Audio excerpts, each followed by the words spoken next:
अभी तक मेरे चैनल को सब्सक्राइब नहीं किया तो इस रेड कलर के बटन को दबा के सब्सक्राइब कीजिए और इस घंटे को।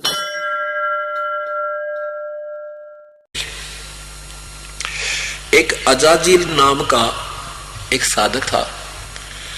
उसके गुरुदेव ने बता दिया कि जो बंदगी करते हैं, प्रणाम करता है, एक यज्ञ के तुल्य उसे लाभ मिलता है।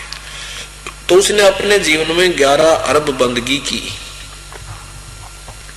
जब उसका अंत आया, उस प्रणाम करने के यज्ञ पुण्य से उसको ऊपर जाकर के एक बहुत बड़ा स्थान मिलना था, बहुत बड़ी पोस्ट पद मिलना था, देव पद मिलना था। उससे पहले वहां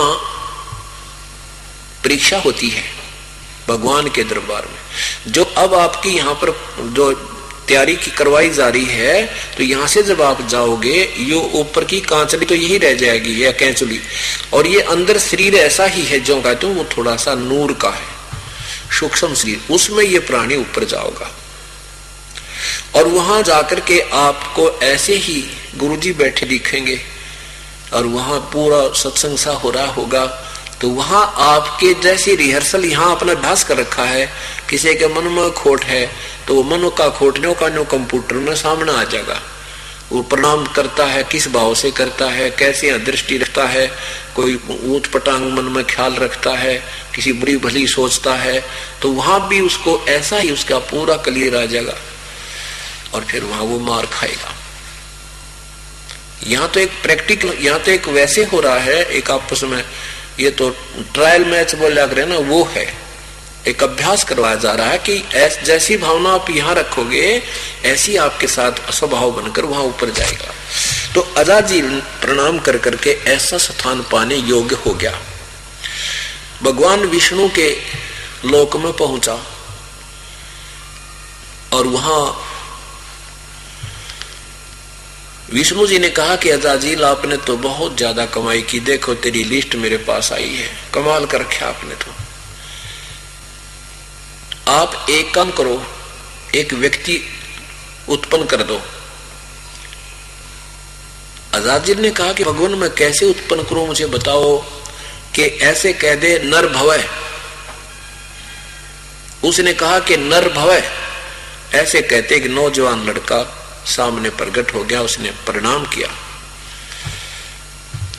कहा हुक्म करो पिताजी। अब भगवान विष्णु ने कहा कि अजाजिल इस लड़के को प्रणाम करो, दंडवत करो। अजाजिल कहने लगा इसको नहीं करूं, ये तो मेरा बेटा है, अपने पुत्र मेरे से उत्पन्न हुआ है और पुत्र को पिता प्रणाम करे, कदे भी ना करूं। विष्णु भगवान ने बोले कहा महात्मा जी प्रणाम करो, आप तो इस प्रणाम के कारण तो यहां पहुंचे हो और प्रणाम करने में झिझक रहे हो। ने बोला प्रणाम ना करो, इसको तो कति नहीं करूं, नो क्या सटेल सटील। अब भगवान ने सोचा एक निकम्मा बनेगा गधा खाम खाए, बड़ी बनाई बिगड़ेगी इसकी। तो क्या किया, एक ऐसा गेट था जिसमें आदमी यूं झुककर पार होता था। उस गेट से परली तरफ लड़के को कहा बेटा वहां चला जा तू बाहर। वो लड़का उसके गेट में झुक कर परली साइड जाकर खड़ा हो गया, उनकी तरफ देख रहा है, भगवान की तरफ और इजाजिल की तरफ। इजाजिल से भगवान ने सोचा कि इसको इधर बलो बला के इधर निकाल ले जाता हूं और इसमें झुककर जाएगा, ये ऐसे कर देगा तो मैं इसकी परिणाम मान लूंगा और यो इसकी कमाई खराब ना होगी। तो भगवान मुकुट समेत ऐसे उसमें से झुक कर अर्नु निकल गया और सामने वो लड़का खड़ा था। परली तरफ जाकर के भगवान ने कहा कि आजा अजाजिल, तुझे स्वर्ग की घुमा फिरा कर लाऊं स्वर्ग में। जो बोला मैं खूब जानू, आप चलिए आप तो आप सोचते हो मैं झुक कर न्यू आ जाऊंगा, फिर न्यू कहेगा देखा ना करवाया दी मैंने प्रणाम तेरे, सारी जानो मैं। वो सारी जान दिया हो गया, सर्वज्ञ बन बैठा निकम्मा, अकल का चोर बन गया वकील, मैं ना हूं कति भी। भगवान ने कहा अजाजिल आजा मेरी बात मान ले, बात बिगड़ जाएगी, कति भी ना हूं, सारी जानो मैं। भगवान ने वापस आकर उसके कलम मार दी, क्योंकि आदेश परम पिता का पूर्ण ब्रह्म का था। ये संविधान उसने बना रखा है। कहता जा नकम में गदा बने, सारे के सारे पर कलम मार दी गई। ये उस ईश्वर के आदेश है। उसकी सारी बनी बनाई वो कमाई खत्म हुई, कैंसिल होगी, और नीचे आके गधे की जूनी पाई उस अजाजील ने। क्या बताना चाहते हैं?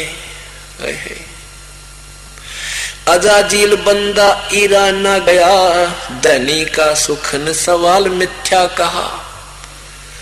अजाजील ऐसे वो अपना काम बिगाड़ा, उसने परमात्मा की बात का आदेश का पालन नहीं किया, और जरा सा पालन ना करने से